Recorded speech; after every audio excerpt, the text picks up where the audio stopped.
Sí, pase por ahí a verlos. Primero libro de Reyes, capítulo 18. Por favor, me dice amén si lo tiene. Capítulo 18. Vamos a leer los versículos del 17 al 21. Primero de Reyes 18, del 17 al 21. Dice la palabra: cuando Acab vio a Elías, le dijo: ¿eres tú el que turbas a Israel? Y él respondió: yo no he turbado a Israel, sino tú y la casa de tu padre, dejando los mandamientos de Jehová y siguiendo a los Baales. Envía pues ahora y congrégame a todo Israel en el monte Carmelo, y los 450 profetas de Baal y los 400 profetas de Acera, que comen de la mesa de Jezabel. Entonces Acab convocó a todos los hijos de Israel y reunió a los profetas en el monte Carmelo. Y acercándose Elías a todo el pueblo dijo: ¿hasta cuándo claudicaréis vosotros entre dos pensamientos? Si Jehová es Dios, seguidle, y si Baal, id en pos de él. Y el pueblo no respondió palabra. Señor, te damos gracias por esta mañana y porque ahora tú vas a hablarnos, vas también a desafiarnos, Señor.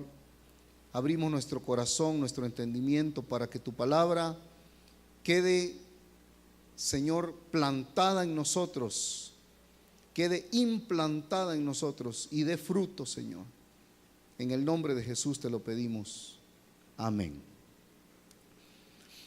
Hermano, este relato que usted puede leerlo completo desde un poquito antes. De hecho, en el capítulo 17, finales del capítulo 16, nos vamos a encontrar con quién era Acab. Acab era en ese momento el rey de Israel. Y Acab, pues, era hijo de Omri, que fue el rey anterior. Y resulta que cuando Acab era rey, él era contemporáneo del profeta Elías. El profeta de ese momento era Elías.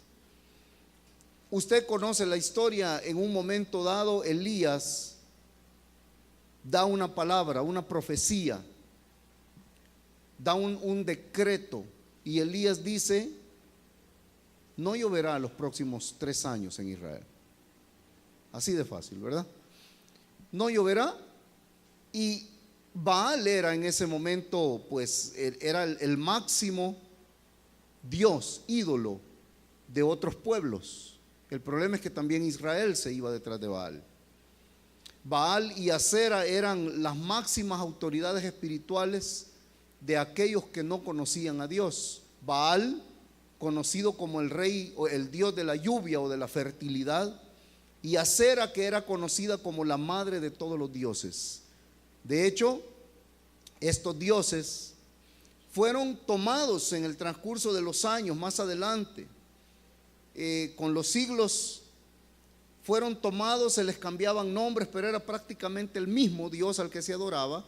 Pero pues los romanos lo vieron de otro modo, y luego los griegos de otro modo, y cada quien le ponía el nombre que quería, pero realmente el inicio fue acá con ellos, fue con Baal y Acera.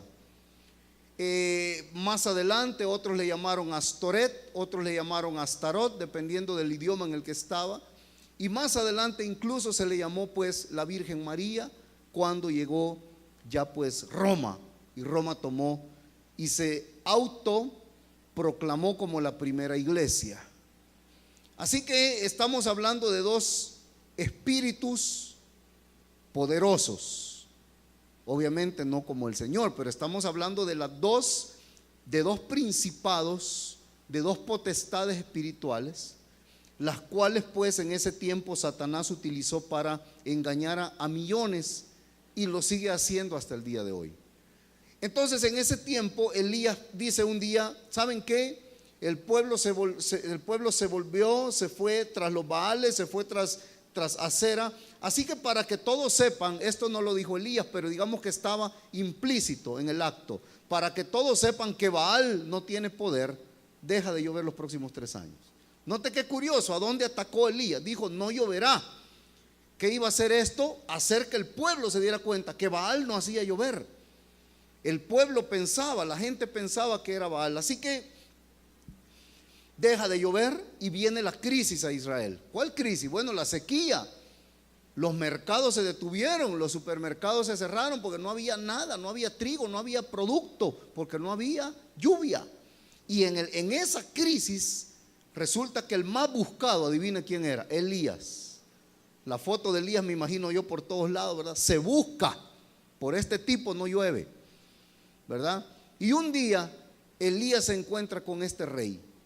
Y cuando Acab lo ve, le dice, tú eres, por culpa tuya nos está pasando todo esto. Y Elías le dice, no es culpa mía, aquí el que turba a Israel eres tú, por hacer que el pueblo se desvíe en pos de otros dioses. Y note qué curioso esto, le dice Elías acá, convócame al pueblo. Fíjense bien a quiénes convocó. Convócame al pueblo. ¿A qué pueblo, hermano? Al pueblo de Israel. O sea, millones de personas. ¿Me entiende? Convócame al pueblo y convócame a los profetas de Baal y convócame, le dice, a los profetas de Acera. Entonces Elías hace una convocatoria multitudinaria y en esta convocatoria él va a tener a 850 profetas frente a él y va a tener también a todo el pueblo de Israel viendo lo que iba a suceder. Ahora, Elías llama a todos. Quiero que usted se imagine esta escena cómo fue.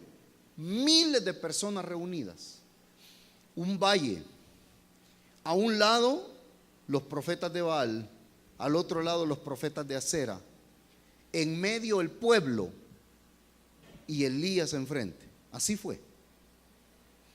Y cuando está todo este gentío reunido, Elías habla, pero hay algo curioso. Elías no le habla a los profetas de Acera, no le habla a los profetas de Baal, no le habla al rey de Israel. Elías le habló al pueblo y le dice al pueblo, Elías, con autoridad, le dice, ¿hasta cuándo claudicaréis entre dos? ¿Qué?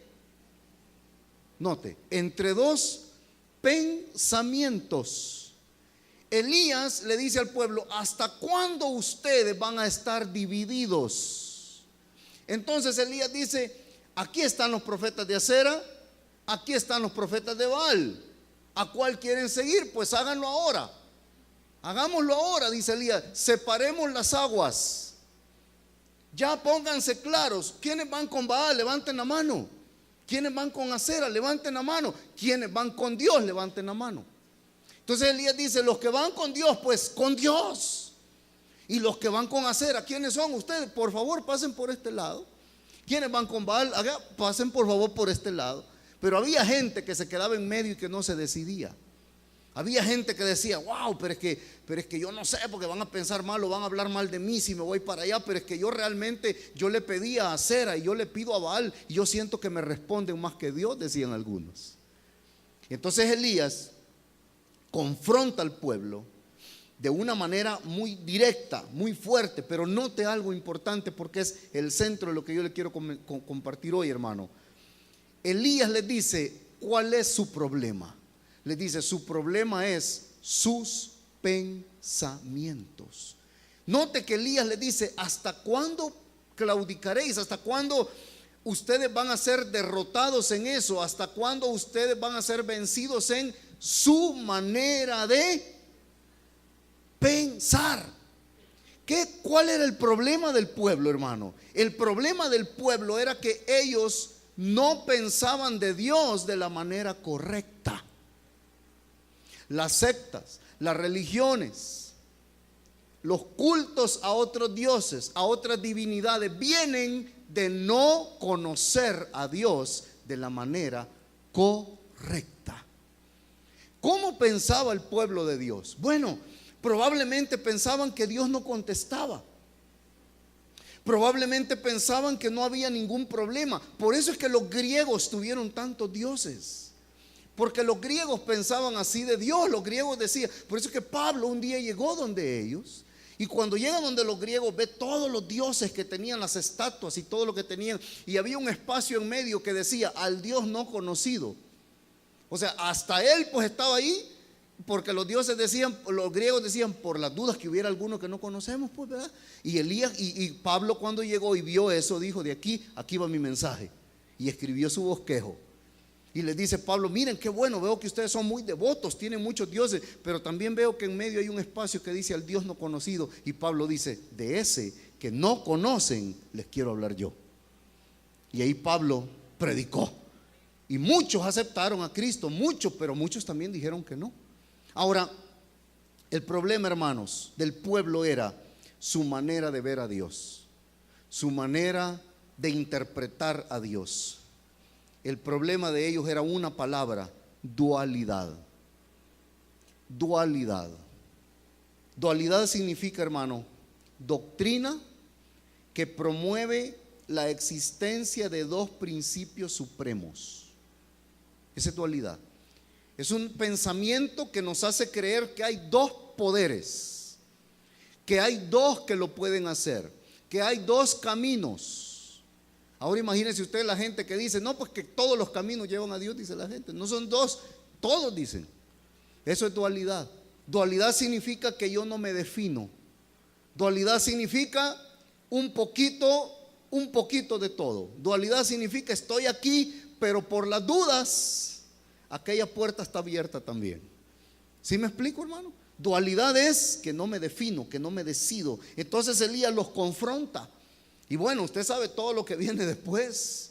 Lo que viene después es terrible porque, bueno, la gente no se decide y la gente, entonces Elías los reprende. Así que Elías dice, bueno, vamos a terminar esto de una vez por todas. Y les dice él a los profetas, comiencen ustedes. ¿Saben qué? Vamos a hacer algo públicamente. Cada uno va a orar al Dios que cree. Ustedes van a orar a Baal, ustedes a Acera. Yo voy a orar a Dios.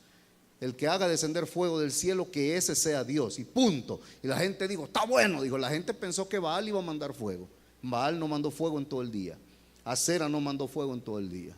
Y cuando Elías pidió el buey y pidió la leña y pidió las piedras y pidió el agua encima de los cántaros de agua, el fuego de Dios descendió. Allí el pueblo cayó de rodillas pidiendo perdón y murieron los 850 profetas de Baal. Ahora, hermano, no tener en claro el concepto integral de quién es Dios, eso va a ser la destrucción de mucha gente. ¿Sabe que hay, hermano, sabe que usted que hay muchos cristianos que tienen un Jesús que es como su amigo imaginario? ¿Sabe usted que hay mucha gente que tiene a un Jesús que es su amigo imaginario? Se lo imaginan. Por eso es que hay mucha gente que actúa, que tiene vidas en las que dicen, no, es que mi amigo imaginario no creo que lo vea mal. Y ponemos en la boca de Dios palabras que Él no ha dicho, ponemos en la mente de Dios ideas que Él no tiene, ponemos en el corazón de Dios sentimientos que quizás no tiene, porque tenemos muchas veces un amigo imaginario. Vámonos un poquito atrás y quiero que vaya a Jueces capítulo 7. Porque en el libro de Jueces vamos a encontrar, hermano, un mismo principio. Este principio que estaba aplicando Elías, que era el principio, yo le llamo el principio de la separación, en el que Elías está diciendo, pues separémonos, los que son de Dios a un lado y los que van con otros pues a otro lado. Es así de fácil. Pero Elías está diciendo, en medio no se puede, en medio no sirve. ¿Sí? Elías está llamando a una separación. Vea lo que dice Jueces capítulo 7 versículo 1. Levantándose pues de mañana, 1 y 2. Jerobaal, el cual es Gedeón, y todo el pueblo que estaba con él, acamparon junto a la fuente de Arod, y tenía el campamento de los madianitas al norte, más allá del collado de Moré en el valle. Y Jehová dijo a Gedeón, vea esto, el pueblo que está contigo es mucho para que yo entregue a los madianitas en su mano, no sea que se alabe Israel diciendo contra mí, se alaba Israel contra mí diciendo, mi mano me ha salvado. ¿Qué es lo que estaba pasando acá? Bueno, usted sabe, a Gedeón Dios lo llamó para liberar al pueblo de los madianitas. Entonces Dios le dijo a Gedeón, prepárate, porque vas a partir a salvar al pueblo, prepara un ejército. Y Gedeón prepara el ejército, era un gentío. Y entonces Gedeón, yo me imagino a Gedeón cuando se presentó delante de Dios, a decir, mira el trozo de ejército que llevo. ¿Sabe cuántos eran? 32,000 hombres. 32,000 son un montón de gente. 32,000 con espada, con escudo. Yo me imagino a Gedeón enfrente así, ¿ya vio 300? Así, así Gedeón todo bravo, ¿verdad? Y con el ejército atrás pegándole al escudo con espada, rugiendo así, todos barbados, así todos bravos, ¿verdad? Así el ejército. Y yo me imagino a Gedeón que dijo, ¿cómo? Ya estuvo con este ejército y con Dios ya estuvo. Pero la sorpresa es que Dios le dice a Gedeón, úpale, mucha gente, le dice Dios. Mucha gente. No. Y entonces yo creo que Gedeón ahí dijo, pero yo pensé que era la idea, llevar mucha gente. Y Dios le dice a Gedeón, no. Le dice, es demasiado, porque el problema es que con este montón de gente que llevas, si ganan, van a pensar que fueron ustedes los que ganaron. Y ustedes se van a dar la gloria de que ganaron. Así que le dice Dios a Gedeón, vamos a hacer algo. Vamos a hacer un filtro acá. Vea lo que dice el versículo 3. Ahora pues, le dice, haz pregonar a oídos del pueblo diciendo, quien tema y se estremezca, madruga y devuélvase desde el monte de Galaad. Y se devolvieron de los del pueblo, ¿cuántos? 22,000 miedosos habían. O sea, cuando Gedeón dijo esto, yo creo que un montón le hicieron así, ¿verdad? Ya estuvo que nos salvamos. Y sabe, todavía Gedeón dijo, miren, ¿saben qué? Dijo, para que nadie se vaya ridiculizado aquí, váyanse en la madrugada porque nadie se dé cuenta, porque les va a dar vergüenza, ¿verdad? A los más barbados y los más bravos son los que les temblaban las piernas, hermano. Entonces cuando Gedeón dijo eso, en la noche le empezaron a mandar chat a las esposas, todos, mi amor, me voy, me dijeron que me fuera. 32,000, usted se imagina, hermano, 22,000. ¿Se imagina 22,000 soldados yéndose? ¿Cómo me hubiera sentido yo? ¿Cómo se hubiera sentido usted siendo Gedeón? Gedeón dijo, ya estuvo, aquí ya estuvo, ya nos ganaron, ya nos vencieron y se fueron todos. Y para colmo los que se quedaron no eran ni los más barbados ni los más bravos, pues. Entonces Gedeón estaba en aprietos ahí. Pero me llama la atención algo, vea usted lo que Dios está haciendo.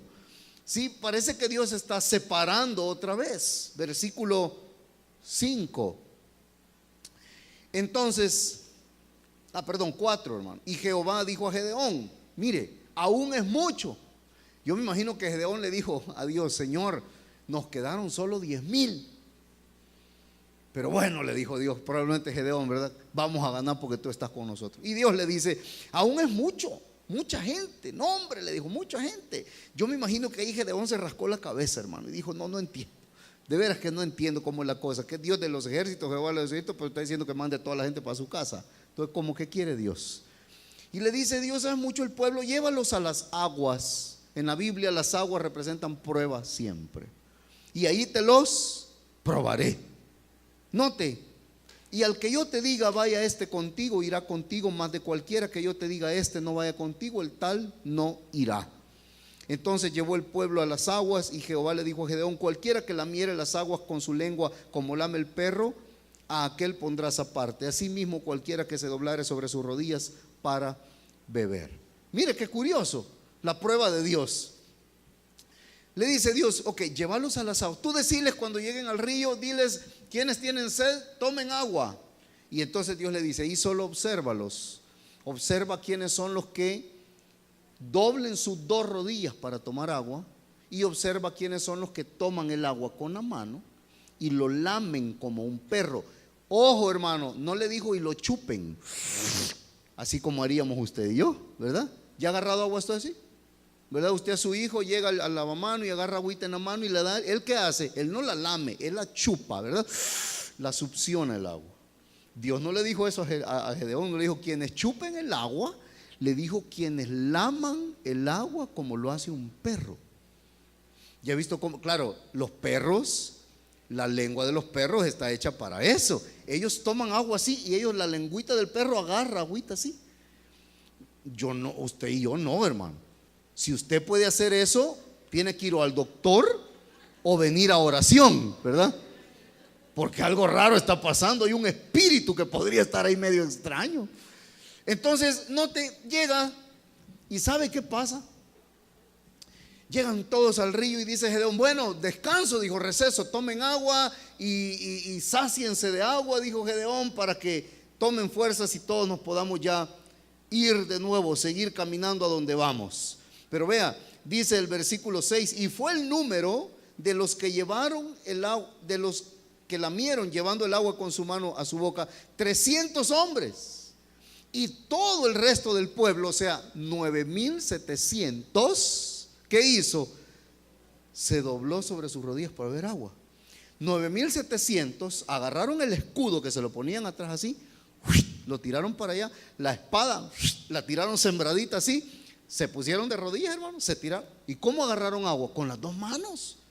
Alguno que otro se quitó la camisa y se tiró al río. De 9,700, ¿usted cree que no? Alguno dijo que vamos, ahorita aprovechemos. Él le dijo, ¿verdad? Al general, el general, ¿me puedo tirar el agua? Sí, tírese, cabo, le dijo, ¿verdad? Y se tiraron un montón nadando para atrás. Ya me los imagino ahí yo tirando agüita con la boca para arriba así. 9,700. Y mire, y Dios le dice, cuando ya todos habían tomado agua, Dios le dice, ok, estos 300 aparte y estos 9,700 aparte.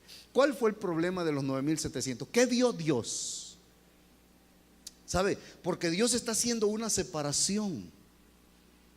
Dios está seleccionando. Usted se acuerda, de verdad, la palabra dice que Dios no hace acepción de personas. Eso es en cuanto a la salvación. Pero en cuanto al servicio a Dios, Dios es selectivo. Yo no estoy diciendo que selecciona lo mejor, pero sí selecciona.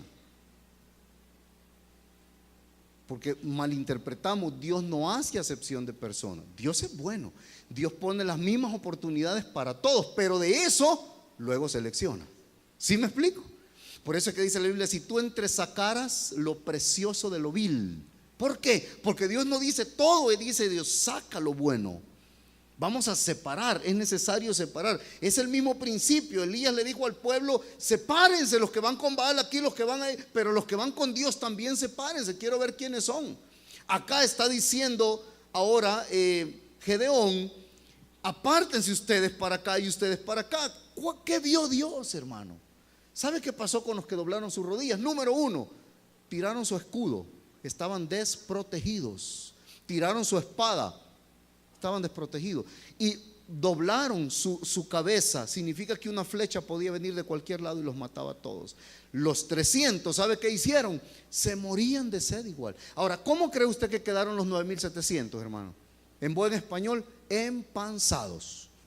¿Ya ha tomado usted agua así hasta que queda, que ya no, que usted lo pinchan y le salen los chorros por todos lados, ¿verdad? Pero así, ¿verdad que es bien rico tomar agua así? ¿O quién ha tomado agua en guacal? Tan serios que se ponen. Las hermanas, cuando usted está lavando la ropa, ¿verdad? Y tiene sed y ve el chorro de agua helada del guacal, no lo hay. Levante la mano a alguien que lo haya hecho, ¿verdad que sí? Si no me deje quedar mal, porque yo sí, hermano. Qué rico, ¿verdad? Usted queda ¿Sabe cómo quedaron estos 9,700?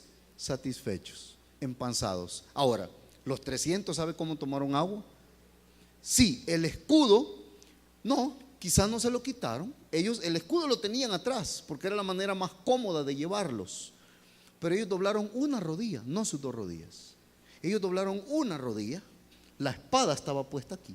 Con una mano tenían la espada agarrada y con la otra tomaron el agua. Y tuvieron que lamer el agua, pero estaban viendo hacia arriba. O sea, si una flecha hubiera aparecido en el cielo, ellos hubieran gritado. Uno de ellos tocaba la trompeta, rápido sacaban su escudo y se protegían. Qué sencillo, ¿verdad? Dios lo vio. Dios estaba viendo quienes tenían visión en la batalla, quienes estaban comprometidos con su general para que no lo mataran. A los otros 9,700 se les olvidó que Gedeón estaba ahí y que Gedeón era un blanco al que buscaba el enemigo. Pero estos 300 no. Es más, digo yo, inventando yo, pero a lo mejor de estos 300 alguno le dijo a Gedeón, quédate aquí cerquita de nosotros. ¿Sí? Tal vez alguno ahí de los más listos, le dijo a Gedeón: quédate aquí cerquita, porque aquí cerquita estás protegido. Y Dios vio todo eso. A lo que voy, hermano, es a este principio de separación que Dios estaba haciendo. ¿Por qué? Porque Dios quiere que nosotros entendamos, hermano, que Dios nos está observando. Dios nos está observando. Vámonos a Mateo capítulo 16, por favor, rapidito. Mateo 16. Y encuentro una charla entre Jesús y sus discípulos muy interesante. Mateo 16, versículo 13 dice: viniendo Jesús a la región de Cesarea de Filipo, preguntó a sus discípulos diciendo: ¿quién dicen los hombres que soy yo? Ellos dijeron: unos dicen que eres Juan el Bautista, otros dicen que eres Elías, otros Jeremías o alguno de los profetas. ¿Qué le está diciendo? Jesús quería saber qué había en su pensamiento. Jesús quería saber cómo ellos pensaban de él. Quería saber qué pensaban ellos de él. Ahora Jesús va más profundo y les dice: ¿y ustedes quién dicen que soy yo? Respondiendo Simón Pedro, que siempre era el primero en responder, y no porque era un bobo, como muchos dicen de Pedro. Si alguien que no era bobo, era el apóstol Pedro. Por eso fue el líder siempre. Pedro era el único. Los otros 11 se rascaban la cabeza y no entendían las parábolas, ¿verdad? Y Pedro decía: Señor, no entiendo, ¿me puedes explicar la parábola? Y los otros 11 quizás lo veían y decían: ninguno había entendido, pero él tenía el valor de preguntar. De hecho, gracias a Pedro, a todos nos explicó las parábolas. Ahora, Jesús le dice: ¿quién dicen ustedes que soy yo? Y respondió Pedro: tú eres el Cristo, el Hijo del Dios viviente. Ahora, note algo: la pregunta de Jesús aplica para nuestro tiempo. Hay mucha gente que necesita responderse esto: ¿quién es Jesús para mí? Bueno, para el testigo de Jehová, Jesús es un profeta que vino, pero que murió. No es Dios, no resucitó, no tiene poder. Para el testigo de Jehová, el Espíritu Santo es el dinamis de Dios, el dunamis de Dios, es el poder de Dios, pero no es Dios. Para el testigo de Jehová, el Espíritu Santo es la fuerza de Dios, pero no Dios. Para el testigo de Jehová, el Espíritu Santo no habla, no piensa, no razona, no decide, no toma decisiones, no es soberano, no es nadie, no es una persona. Para el testigo de Jehová, ¿por qué? Porque el testigo de Jehová, eso es lo que piensa de Dios.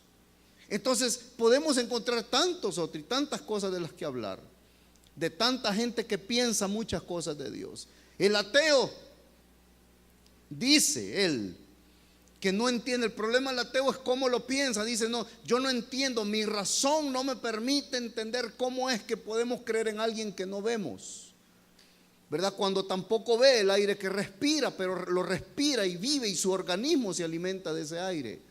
El católico ve a Jesús como sí, el Hijo de Dios, sí resucitó, pero lo ve como alguien tolerante, a quien no le molesta y no le preocupa que nos arrodillemos delante de cualquier otro Dios. Jesús se sentirá siempre igual, porque Jesús puede pararse a la par de cualquier santo, de cualquier virgen, de cualquier personaje que nosotros pensemos que tiene poder, y Jesús va a estar bien de entre ellos. Cuando la Escritura dice que Él es el alfa y la omega, principio y fin, Él no tiene principio, Él no tiene fin, Él es su mismo principio, Él es su mismo fin. Cuando la Biblia dice que Él no comparte su gloria con nadie, cuando la Biblia dice tantas veces, ¿verdad? Porque Él habla de la idolatría y dice: porque yo soy Jehová. Esa es su respuesta, ¿sabe? ¿Sabe que muchas veces esa es la respuesta de Él en el Antiguo Testamento? ¿Por qué? Porque yo soy Jehová, punto. No comparte su gloria con nadie, es único, soberano, absoluto, poderoso, principio y fin. No hay nadie se le puede poner a la par. Simplemente Él no comparte su gloria con nadie. Hermano, ¿y por qué? Pero es que ¿por qué tiene que ser? Porque así es Él. Óigame, ¿sabe usted que la humanidad quiere que Dios la acepte como es? El homosexual ahora dice que Dios me ama y Dios me acepta. Sí, Dios le ama, pero no acepta su error. Entonces nosotros queremos, el ser humano quiere que Dios nos acepte como somos, pero el ser humano no quiere aceptar a Dios como Él es. Entonces al ser humano le encanta el concepto, y es verdad, Dios es amor, 100%. Pero también dice la Escritura que Él es fuego consumidor. También dice la Escritura que Él es juez y que no tendrá por inocente al culpable. Él es Dios, es el mismo. Es el mismo Dios. Si usted entiende esto, mi amado hermano, se lo digo con mucho respeto, pero estamos en un tiempo en el que tenemos que hablar de esto. Porque la dualidad en el pensamiento de la gente va a ser, de hecho yo a este mensaje le quiero cambiar el nombre, lo voy a predicar dentro de unos días en una iglesia y creo que le voy a poner camino al infierno, le voy a poner. Suena bien raro, ¿verdad? Pero fíjese que ese nombre pega, porque la dualidad es un tren al infierno. Entonces el pueblo de Israel, Elías les dijo: ¿cuándo, hasta cuándo van a pensar así de Dios? Dios no es lo que ustedes dicen. Dios no es. Por eso es que los discípulos dijeron: bueno, unos dicen que eres Elías, unos que eres Jeremías, unos que eres otro profeta, unos dicen que no sé quién, reencarnación de quién. Jesús dijo: no, ¿y ustedes quién dicen que soy yo? Dios quiere que cada uno respondamos eso. ¿Qué pienso yo de Dios? ¿Cómo lo veo yo a Dios? ¿Sabe que ya Él dejó escrito quién es? Por eso está la palabra. Él ya dejó escrito quién es y cómo es. Su carácter está acá. Yo ayer decía en una actividad: a Dios no se le conoce, con usted también lo mencioné aquí, a Dios no se le conoce en oración solamente, a Dios se le conoce en la palabra. El problema es que si yo quiero conocer a Dios en oración, yo me voy a hacer conceptos de Dios que a lo mejor no son los que su palabra dicen que Él es. Pero cuando yo voy a la palabra no puedo escapar. La palabra me aprisiona, me arrincona en la verdad. No hay cómo escapar. Entonces, hermano, hay tanta gente hoy que necesita tomar decisiones, porque la dualidad de su vida lo va a llevar al mismo infierno. Ahora, vaya conmigo a Apocalipsis 20 y vamos a terminar. Apocalipsis capítulo 20. Me dice amén si lo tiene, por favor.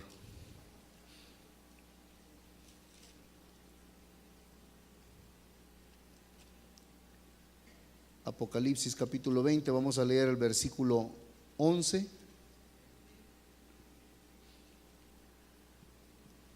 Y vi un gran trono blanco, y al que estaba sentado en él, de delante del cual huyeron la tierra y el cielo, y ningún lugar se encontró para ellos. Juan está hablando acerca de la gloria de Dios que él vio. De hecho, notemos que Juan escribe el libro de Apocalipsis en pasado. ¿Por qué en pasado? Porque él lo vio. Cuando él llegó cuando él estuvo en su presente, tomó pluma y comenzó a escribir lo que había.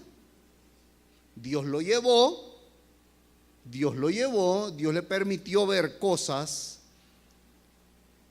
y cuando ya él está en sí, que él vuelve de la visión espiritual que tuvo, toma pluma y escribe en pasado. Vi, y estaba, y sucedió, etcétera. Pero está hablando de pasado, lo que iba a suceder en el futuro. Yo vi lo que va a pasar. Así es Apocalipsis. Yo vi lo que va a pasar, es real. Él lo vio. Luego dice el versículo 12 y 13. Versículos 12 y 13 dice: y vi a los muertos, grandes y pequeños, de pie ante Dios, y los libros fueron abiertos, y otro libro fue abierto, el cual es el libro de la vida, y fueron juzgados los muertos por las cosas que estaban escritas en los libros, según sus obras. 13. Y el mar entregó los muertos que había en él, y la muerte y el Hades entregaron los muertos que había en ellos, y fueron juzgados cada uno según sus obras. Acá, hermano, la palabra nos habla de el día en el que todo aquel que vaya a la eternidad sin Cristo estará cara a cara frente a Dios, en lo que la Biblia llama el juicio del trono blanco, en lo que será el día en el que estará Dios sentado en su trono a todo color y comenzará a caminar uno a uno frente a Él. Usemos la imaginación porque eso nos ayuda a entenderlo mejor. Pero imagínese usted a toda esa gente, van a haber miles y miles, millones de personas, uno por uno van a pasar. Créeme que Dios va a tener tiempo. Uno por uno pasarán al juicio. ¿Para qué? Para recibir su veredicto.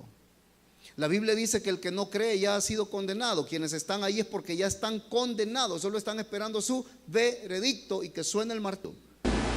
Rodeados por no sé qué tipo de ángeles serán los que van a estar ahí, porque yo me imagino los guardaespaldas de Dios, ¿verdad?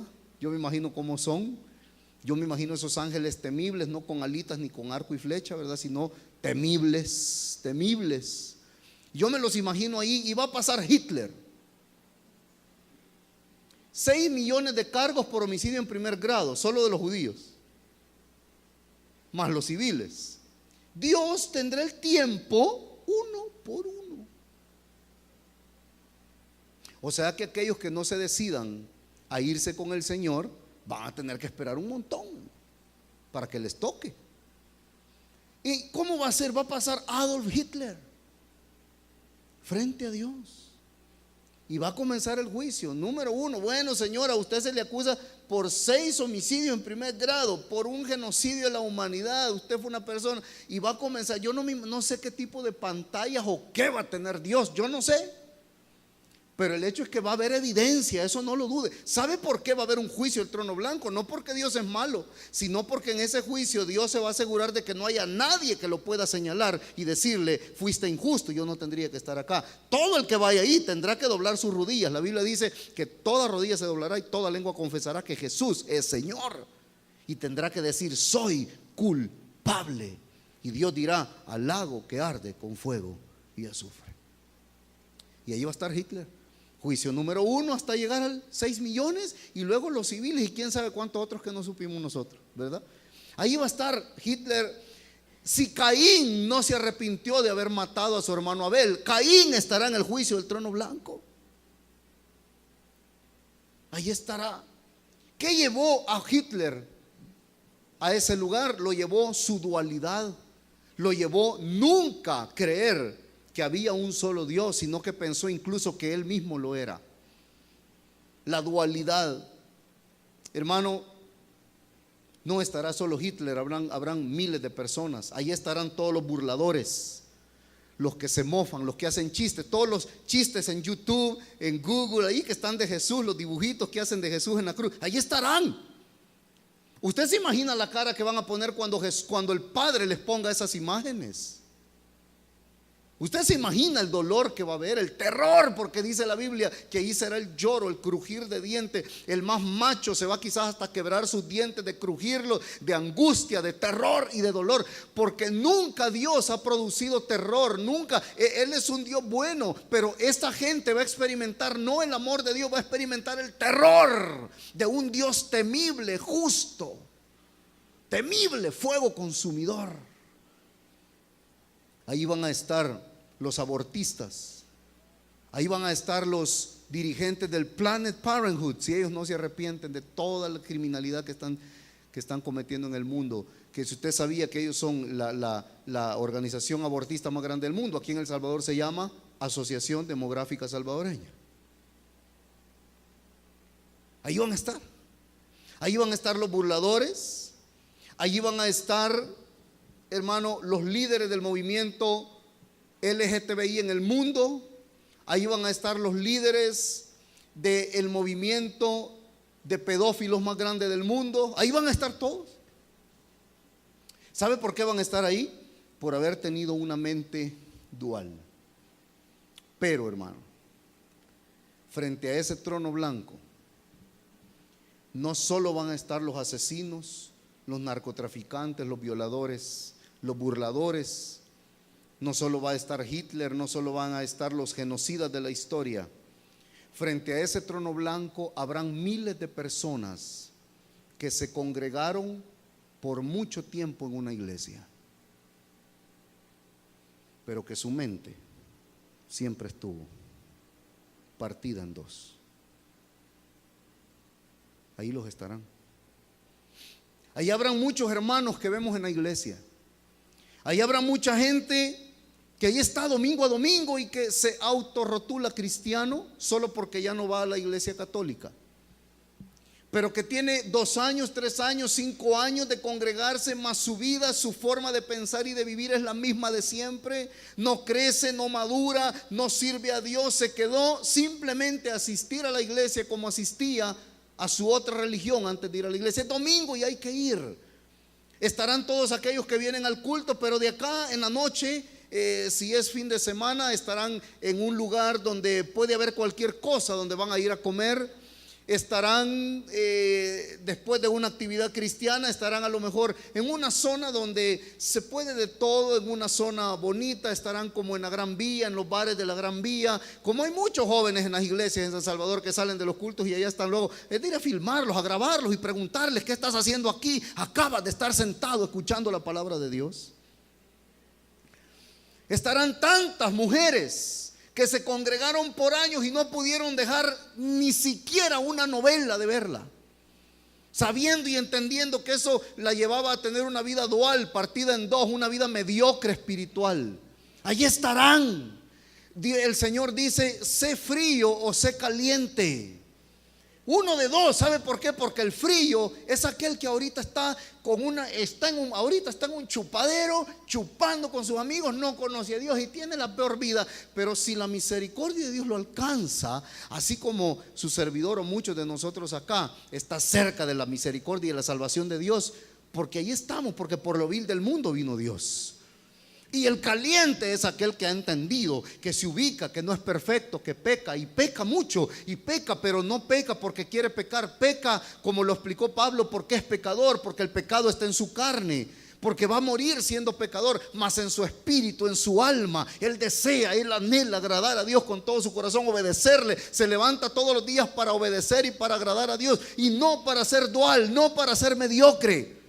No va a la iglesia sabiendo que se va a ir para el bar después. Va a la iglesia a derramar su corazón, a venir a entregarle al Señor todo, decirle: yo te necesito, yo sin ti no soy nada, yo dependo de ti. Entiendo que es pecado, eso es malo, eso te ofende, no te agrada que yo lo haga. Ahí están, pero en medio hay unos,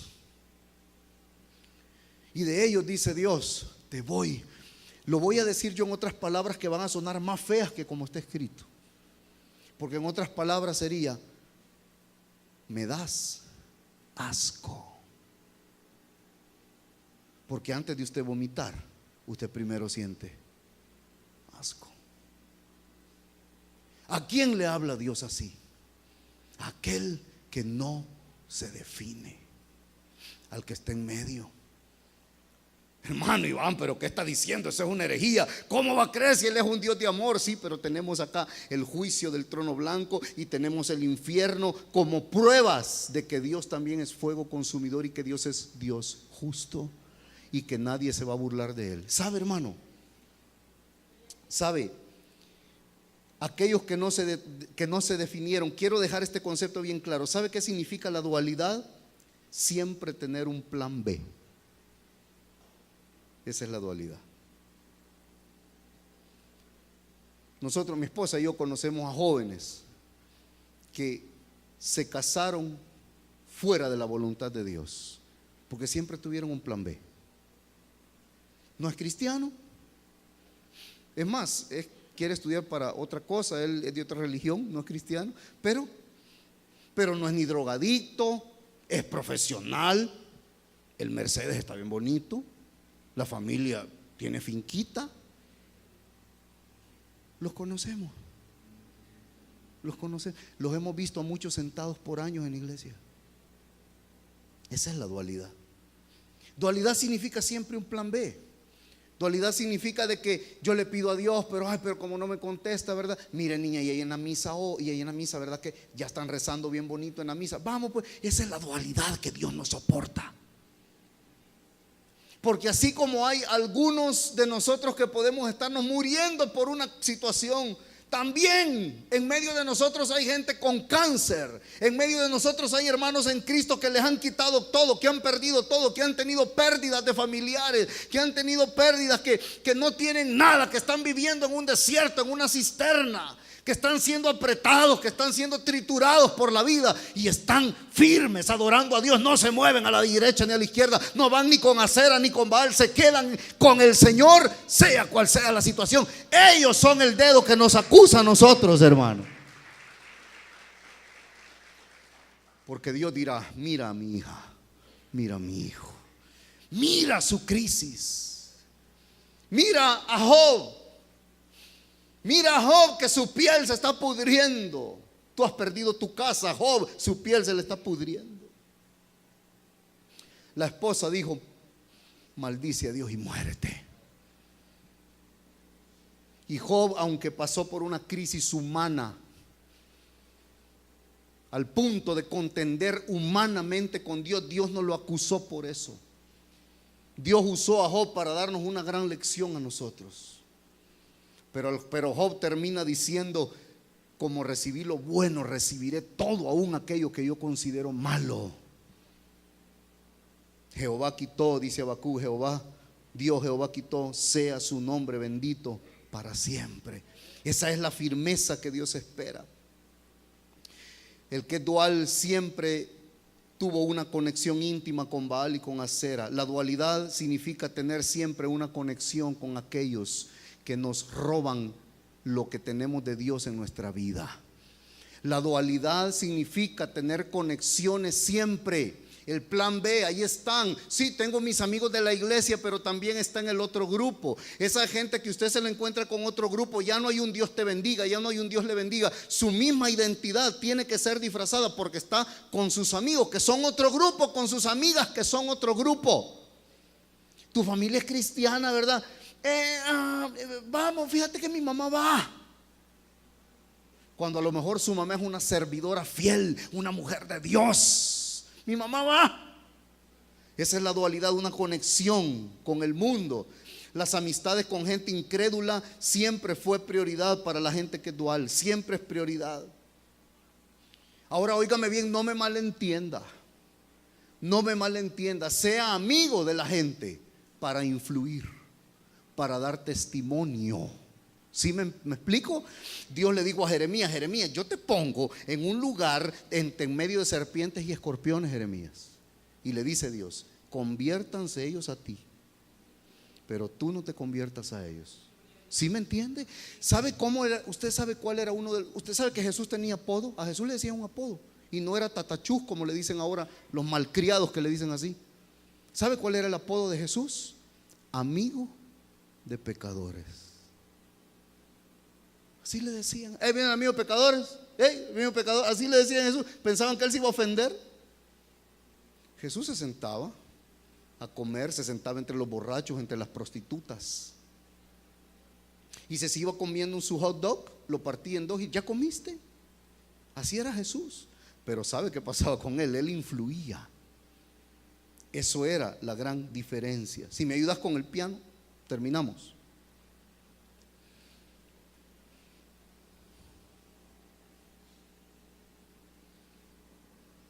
Gente que nunca sirvió al Señor, por mucho que escuchó mensajes sobre el servicio y darle a Dios algo de su vida. Cuando Jesús sanaba a alguien, Jesús decía: ve y adora a Dios, sirve a Dios, cuenta lo que Dios ha hecho. Estaba diciendo: sírvele a Dios, sírvele a Dios. María Magdalena, después de su encuentro con Jesús, cuando la iban a apedrear, y aquel momento en el que Jesús se escribe en tierra y le dice a ella: vete y no peques más. Al ratito María Magdalena está metida en el círculo íntimo de Jesús. Íntimo. ¿Qué dijo María Magdalena? Yo creo que ella dijo: ¿me permitís por lo menos preparar los pancakes en la mañana? yo quiero estar cerca de ti. ¿Me permites? Yo creo que Jesús dijo sí. Y está en el círculo íntimo sirviéndole, porque ella, ¿qué sentía esa mujer de servir los pancakes a Jesús en la mañana? Ella los servía. Hay gente que tiene años de congregarse en la iglesia, años, no quiere servir a Dios. Ahora escúcheme bien, hermano, usted me está diciendo que yo no me voy a ir al cielo por no servir a Dios. No, no le estoy diciendo eso, pero probablemente esa falta de servicio es solamente la señal de algo más. Porque es imposible conocerle y no querer servirle. Es imposible conocerle y experimentar a Dios y no querer servirle, no querer darle todo. Por eso los apóstoles todos dejaron todo. Dejaron todo.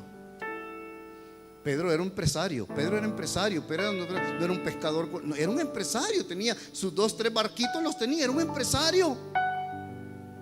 Dejó todo para servir a Dios. Y hay gente, tanta gente que llega y qué bonito. Es como que el domingo de gala para que me vean la ropa que tengo y para que me vean el carro que tengo. Y es el domingo de gala para nosotros, pero no llegamos a servir, no queremos servir a Dios. Y pasa el tiempo y el tiempo y el tiempo. Aquellos que vivieron en adulterio, en fornicación por años y años y años y años, sabiendo que era pecado, asistiendo a una iglesia sabiendo que era pecado y nunca arreglaron su vida, estarán enfrente del juicio, estarán enfrente del trono blanco. Aquellos que se acomodaron, con todo respeto lo digo, pero que se acompañaron a vivir juntos siempre, sabiendo y escuchando ya en la palabra lo que dice Dios acerca de esto, y que decidieron estar allí. Hay gente en las iglesias, hay gente que tiene años de congregarse, y entonces su esposo no, es mi compañero de vida, y uno se rasca la cabeza y dice, Dios mío, tiene 10 años de estar en la iglesia. Por favor, no me malentienda. No es para aquel que está iniciando, que está aprendiendo, que está entendiendo, conociendo a Dios. Pero el momento en que lo entienda, Dios le llamará a tomar una decisión.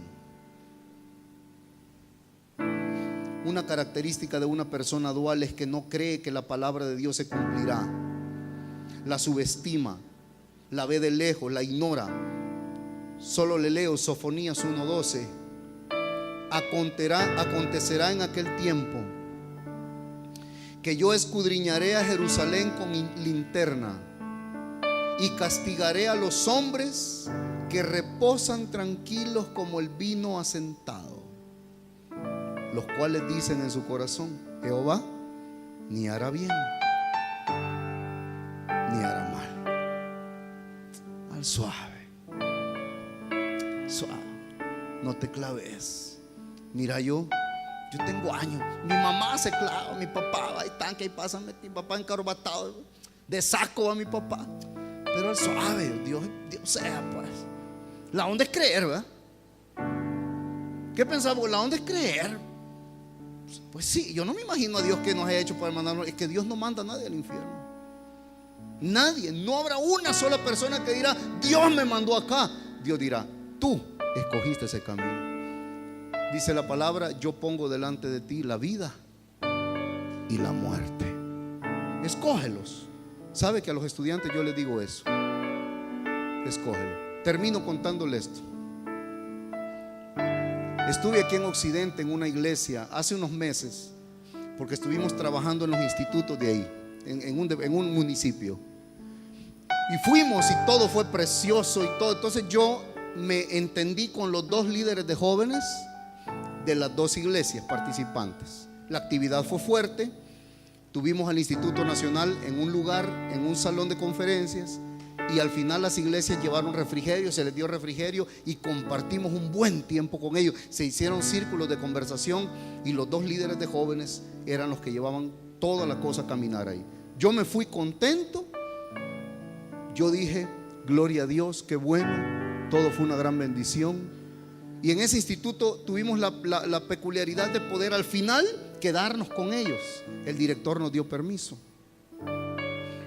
Y al final, que por cierto acá Su hermano Horacio, él fue parte de los patrocinadores de la actividad y pudimos dar un refrigerio. Yo me fui contento, me despedí de todo el mundo contento y me fui. Un día, hace menos de un mes, de repente en Facebook, uno de los dos líderes había posteado algo que era una canción. Era una canción, un archivo, un link de una canción de una banda secular muy vieja. Pero era él, y él ponía algo así como: estoy en este momento, estoy en el espacio, estoy alucinado con, y el nombre de la banda, yo la conocía.